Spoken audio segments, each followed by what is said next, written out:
जय माँ बीजासेन आप सभी को। कैसे हैं आप सभी? माता भगवती महारानी माँ बीजासेन मैया की कृपा से आप सभी खुश होंगे। तो आज की इस वीडियो में जो हम आप सभी के बीच जानकारी लेकर के आए हैं, ये जानकारी 10 फरवरी दिन शनिवार के लिए है, क्योंकि आप सभी को पता होगा 10 फरवरी से गुप्त नवरात्रि प्रारंभ है। तो जो भी हम आप सभी के लिए गुप्त नवरात्रि के लिए साधना देने वाले हैं, तो आप सभी इस साधना को कर सकते हैं। जो भी माता भगवती, माता शेरा वाली मैया के भक्त हैं या माता शेरा वाली मैया को अपना इष्ट मानते हैं, ऐसे सभी साधक, ऐसे सभी भक्त इस साधना को कर सकते हैं। ठीक है, तो हम आप सभी को सर्वप्रथम तो इस साधना के विषय में थोड़ी सी जानकारी दे देते हैं, क्योंकि शुरुआती दौर में जब हमारा साधनात्मक क्षेत्र में पहला पड़ाव था, तो हमें उतना कुछ भी नहीं आता था। तो उस दौरान हमने इस साधना को किया था, तो हमारे जीवन में काफ़ी कुछ परिवर्तन देखने को मिला था और साथ ही साथ मैया की कृपा भी हमें काफ़ी अत्यधिक मात्रा में इस साधना को करने के बाद में अनुभवों के माध्यम से फील होना प्रारंभ हो गई थी, जिससे कि हमारे अनुभव काफ़ी ज़्यादा बढ़ गए थे इस साधना के बाद में। तो इसीलिए हम इस साधना को आप सभी के लिए दे रहे हैं। जो भी माता भगवती, माता शेरा वाली के भक्त हैं, इष्ट मानते हैं अपनी मैया रानी को, तो ऐसे सभी लोग इस साधना को कर सकते हैं। और साथ में हम आप सभी को बता देते हैं कि ये जो साधना है, इस साधना को आप किसी भी प्रकार की इच्छा, मनोकामना को लेकर के कर सकते हैं। जिस भी प्रकार की आपकी मनोकामना है, चाहे वो व्यवहारिक क्षेत्र से जुड़ी हो, चाहे अध्यात्म साधनात्मक क्षेत्र से जुड़ी हो। अगर व्यवहारिक क्षेत्र की बात करें, अगर आपकी कोई व्यापार में प्रॉब्लम हो रही है, अगर आपकी शादी नहीं हो रही है, या फिर आपके लिए पुत्र प्राप्ति की कामना लेकर के आप इस साधना को करना चाहते हैं, या फिर साधनात्मक क्षेत्र में सफलता प्राप्त करने के लिए इस कामना लेकर के करना चाहते हैं, मतलब कि कहने का तात्पर्य है कि आप किसी भी प्रकार की व्यवहारिक क्षेत्र से जुड़ी हुई कामना, इच्छा को लेकर के इस साधना को करना चाहते हैं, तब भी आप इस साधना को कर सकते हैं। और अगर आप चाहते हैं कि आप इस मंत्र की शक्ति की सिद्धि प्राप्त करना चाहते हैं, या मैया की किसी प्रकार की योगिनी की कृपा प्राप्त करना चाहते हैं, या मैया के इस मंत्र शक्ति के माध्यम से सवारी चाहते हैं आप, जिससे कि आप आगे दरबार, चौकी, गद्दी लगा सकें, तब भी आप इस मंत्र शक्ति के माध्यम से उस इच्छा की पूर्ति कर सकते हैं। ठीक है, सर्वप्रथम तो हम आप सभी को इस साधना के नियम बता देते हैं, क्योंकि साधनात्मक क्षेत्र में हर साधक के लिए नियम का होना बहुत आवश्यक है। जब आप नियमों को धारण करने लग जाएंगे तो आप दृढ़ संकल्पी होने लग जाएंगे, और जब आप दृढ़ संकल्पी होने लग जाएंगे तो आप अनुष्ठानों को बिना कोई विघ्न बाधा के आप पूर्ण करना सीख जाएंगे। और जब अनुष्ठान आपके बिना विघ्न बाधा के पूर्ण होने लग जाएंगे, तो शक्ति सिद्धि आपको स्वतः ही प्राप्त होने लग जाएगी। तो इसीलिए नियमों को समझना बहुत आवश्यक है, क्योंकि हम बहुत सारे ऐसे लोगों के वीडियो देखते रहते हैं जो डायरेक्ट साधना दे देते हैं लोगों के लिए। ठीक है, ना तो नियम बताते हैं कि किस तरीके के नियमों का साधक के लिए उस साधना के दौरान पालन करना है, क्योंकि नियम नहीं बताओगे, साधक उल्टा सीधा अपनी साधना कर लेगा, उसके बाद में उसकी साधना विफल हो जाएगी। उसको पता ही नहीं कि साधना किस वजह से विफल हुई। अरे आपकी साधना इसलिए विफल हो गई क्योंकि आपने नियमों का पालन नहीं किया, अन्यथा आपकी साधना 100% सफल हो जाती। आपने मेहनत पूरी करी, लेकिन नियमों में, छोटे छोटे नियमों में ही तरक्की करते गए आप, तो उस छोटे छोटे ही नियमों में तरक्की करने से आपकी पूरी की पूरी साधना विफल हो गई, चाहे वो 11 दिवसीय हो, चाहे 21 दिवसीय हो। तो इसलिए नियमों को समझना बहुत आवश्यक है। तो अब जो नियम हम आप सभी को बताने जा रहे हैं, उन नियमों को आप लोग नोट कर लीजिए। हर साधना में इंपॉर्टेंट है ये नियम। ये जरूरी नहीं कि इसी साधना में इंपॉर्टेंट, कोई भी साधना करो आप, हर साधना में नियमों का होना बहुत आवश्यक है। तो जब भी हम कोई भी साधना करते हैं, ठीक है, तो साधना का समय बहुत डिपेंड करता है आपकी साधना की सफलता के लिए। अगर आप समय को चेंज करते हैं, चेंज करने का अर्थ ये होता है, जैसे मान लीजिए कि आप गोधूली बेला में साधना प्रारंभ कर रहे हैं। जैसे गोधूली बेला का अर्थ ये होता है, जब गांव में आप पुराने समय में, या फिर अभी भी गांव में आपने देखा होगा कि जो गायें सुबह सुबह चरने के लिए चली जाती हैं जंगल में या फिर नदी किनारे या कहीं भी, तो आपने देखा होगा संध्या 5-6 बजे तक गायें घर की तरफ लौटने लग जाती हैं चारा चरने के बाद में। तो उसे बोलते हैं गोधूली वेला, मतलब गैया उस समय लौट रही होती हैं अपने घर को। तो ये बहुत ज्यादा शुभ माना जाता है, मतलब ये मुहूर्त, इसीलिए इसे गोधूली बेला बोली जाती है। ठीक है, तो गोधूली बेला में भी आप साधना प्रारंभ कर सकते हैं 5 से 6 बजे के बीच में, या फिर 5 से 7 बजे के बीच में भी आप साधना को प्रारंभ कर सकते हैं। तो ये गोधूली बेला कहलाती है।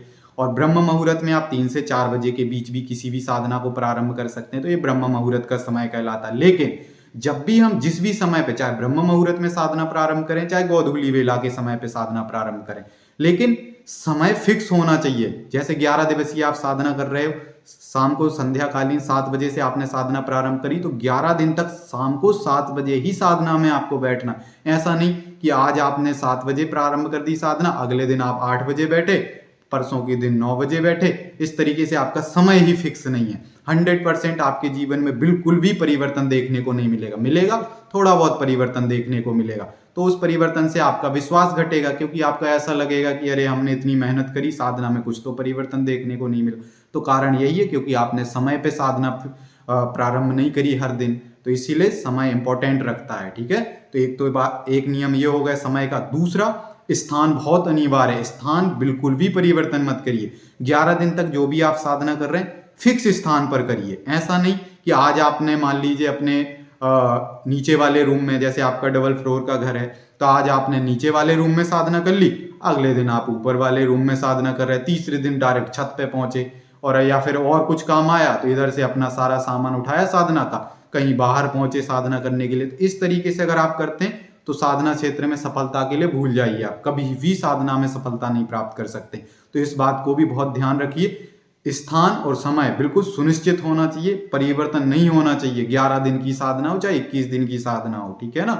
तो इन दो नियम हो गए आप लोगों के लिए। तीसरा, खाने के विषय में बता देते हैं। खाना आपके लिए जितना हो सके सात्विक भोजन ही ग्रहण करना है। घर में या तो आप अपनी माँ के बने हाथ का खाना खाएं, अगर आपकी शादी हो चुकी है तो आप पत्नी के बने हाथ का खाना खाएं। इसके अलावा अन्य स्त्री के बने हाथ का खाना बिल्कुल भी नहीं खाना है। इस बात का आप लोगों के लिए ध्यान रखना। बाहर तो बिल्कुल भी नहीं खाना साधना कालीन में, ठीक है ना।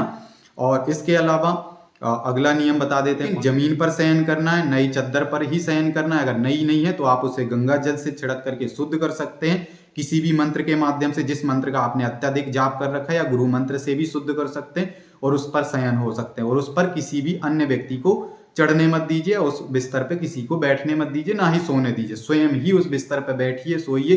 किसी अन्य व्यक्ति को, चाहे वो घर का व्यक्ति हो चाहे किसी कोई बाहर का व्यक्ति हो, पर उस बिस्तर पे उसको बैठने मत दीजिए। अगर आप शादीशुदा हैं तो 11 दिन का थोड़ा सा नियम रखिए, अपनी वाइफ, अपनी पत्नी को भी उस बिस्तर पे मत आने दीजिए, क्योंकि जितना आप नियमों का पालन करेंगे उतना आपके जीवन में आप परिवर्तन देखें। उस साधना के दौरान आपको अलग अलग प्रकार के काफी दिव्य अनुभव होंगे, जिन अनुभवों को आपने कभी पहले फील नहीं किया होगा। तो इन नियमों का पालन करना बहुत आवश्यक है, ठीक है। और इसके अलावा हम आप सभी को बता देते हैं कि जितना हो सके चलते फिरते उस मंत्र का आप जप करते रहिए, तो और ज्यादा आपके लिए उस मंत्र जाप की ऊर्जा फील होगी। तो नियम थोड़े ज्यादा बता दिए हमने, लेकिन आप सभी के हित के लिए ही इस तरीके के नियम बताएं, क्योंकि और भी आगे नियम होते हैं लेकिन वो गुरु परंपरागत के अनुसार आते हैं। जो भी हमारे शिष्य हैं हम उनको इस तरीके के नियम बताते हैं। बाकी ये जो नियम अभी हमने वर्तमान में आप सभी को इस वीडियो के माध्यम से बताए कि ये नियम भी बहुत ज्यादा इंपॉर्टेंट है। इन नियमों का अगर आप पालन करते हैं तो अपने साधनात्मक क्षेत्र में आप काफी कुछ परिवर्तन देख पाएंगे। अब लेकिन ज्यादा लंबी वीडियो हो जा रही है तो हम जल्दी से अब साधना का विधान बता देते हैं। लकड़ी की बजोट के ऊपर एक लाल वस्त्र बिछा लीजिए। वस्त्र नया होना चाहिए, इस बात का आप सभी के लिए ध्यान रखना। अगर आपके घर में माता शेरा वाली मैया की प्रतिमा है, या अगर प्रतिमा नहीं है तो तस्वीर भी ले सकते हो, उसको स्थापित कर लीजिए। स्थापित करने के बाद में आप लोगों के लिए मैया के नाम से एक कलश स्थापित कर लेना। कलश आप सभी को पता होगा किस तरीके से स्थापित किया जाता है। और उसके बाद में आप लोगों के लिए क्या करना है, 16 प्रकार का माता शेरा वाली के लिए श्रृंगार लेना है। प्रथम दिन ही माता शेरा वाली के लिए श्रृंगार चढ़ा देना, जो 16 प्रकार का आप श्रृंगार लेकर के आए हैं, याद करते समर्पित कर देना है। और उसके बाद में आपके लिए घी का दीपक जलाना है। और भोग में आप पूड़ी, हलवा, खीर का भोग लगा सकते हैं। अगर पूड़ी, हलवा, खीर नहीं अगर किसी कारणवश बना पाते हैं तो आप दूध की मिठाई का भी भोग लगा सकते हैं। पान के बीड़े का भोग लगाइए महारानी के लिए, और साथ में पानी वाले नारियल की भी आप भेंट दीजिएगा मैया के लिए। तोड़ करके ही भेंट दीजिएगा, ऐसे सामने से रखना नहीं है, आप तो तोड़ दीजिएगा प्रथम दिन ही। उसके बाद में नींबू बलि दीजिए। नींबू बलि आपको खड़ी नहीं देनी है, सात्विक विधान, सीधी नींबू बलि देनी है। इस बात का आप लोगों के लिए ध्यान रखना। जब भी नारियल आप तोड़ेंगे तब भी आपको मंत्र का जप करना है, जो मंत्र हम आप सभी को आगे बताने वाले उस मंत्र का जप करते हुए। श्रृंगार भी जो है मंत्र जाप करते ही चढ़ाना, मतलब जो भी सेवा आपको करनी है मैया की वो सारी मंत्र जाप करते हुए ही करनी है। इस तरीके से छोटी सी महारानी की सेवा आप कर दीजिए, कोई ज्यादा विधि विधान की आवश्यकता नहीं, बस छोटे भाव जितना आप लाएंगे महारानी के लिए, अपनी माँ के जैसे उनके प्रति भाव रखिएगा। भाव लेकर के मैया की अच्छे सच्चे हृदय से महारानी की सेवा करिएगा। साधना काल में आप लोगों के लिए वस्त्र रेड करके धारण करने, माथे पे आपको चुनरी बांध के रखनी है, ठीक है। माला आपको रुद्राक्ष की लेनी है, आसन आपको लाल कलर का ले लेना है। बाकी हम नियम साधना के लिए बता ही चुके हैं आप सभी के लिए। और 9 दिन में आप सभी के लिए इस मंत्र का 1.25 लाख जाप करना है। अगर 1.25 लाख किसी कारण बस आप लोग जाप नहीं कर पाते तो आप लोगों के लिए 9 दिन तक 1.25 घंटे जाप करना है, ठीक है। इस तरीके से आप लोगों के लिए जप कर लेना। और साधना के अंतिम दिन या तो आपके लिए देसी गाय के घी से हवन करना है, अगर घी नहीं मिल पाता है तो आप लोग डायरेक्ट साकिल्या से भी हवन इस मंत्र साधना का कर सकते हैं, ठीक है ना। तो इस तरीके से आप हवन कर दीजिएगा और मैया से जिस भी प्रकार की आपकी इच्छा मनोकामना को लेकर के आप इस मंत्र साधना को कर रहे हैं तो उस इच्छा उस मनोकामना को पहले से ही अपने संकल्प में बोल देना है। साथ में माँ बीजासेन दरबार को भी याद कर लेना, माँ बीजासेन मैया को याद कर लेना है। और अगर हो सके तो हमारा नाम भी आप लोग ऐड कर सकते हैं कि हमें जो भी ये मंत्र साधना यूट्यूब के माध्यम से जो मनीष गुरुजी उनके माध्यम से प्राप्त हुई है मैया, तो अब इस मंत्र साधना को हम करने वाले हैं। तो आप इस मंत्र साधना में हमें पूर्ण सफलता प्रदान करें और हमारी इस साधना में किसी भी प्रकार की कोई विघ्न बाधा ना आए, ऐसा हमें आशीर्वाद दीजिए। और अपनी दरबार से दूत भेज दीजिए ताकि इस मंत्र साधना में अगर किसी प्रकार कोई विघ्न बाधा आ भी रही है तो वह विघ्न बाधा आपकी दूत शक्तियां उनको टाल दें और हमें साधना में जल्दी से जल्दी सफलता प्रदान कराएं। तो इस तरीके से आप लोग बोल सकते हैं, ठीक है। तो अब हम आप सभी को मंत्र बता देते हैं, तो आप लोग मंत्र नोट कर लीजिए क्योंकि वीडियो ज़्यादा लंबी हो रही है तो इसलिए जल्दी से अब मंत्र बता देते हैं। तो मंत्र इस तरह से, ओम नमो अम्बे अंबिके दुम दुर्गा देवीय ह्रीम फट स्वाहा, ये मंत्र है। इस मंत्र का आप लोगों के लिए 9 दिन में या तो 1.25 लाख जाप करना है।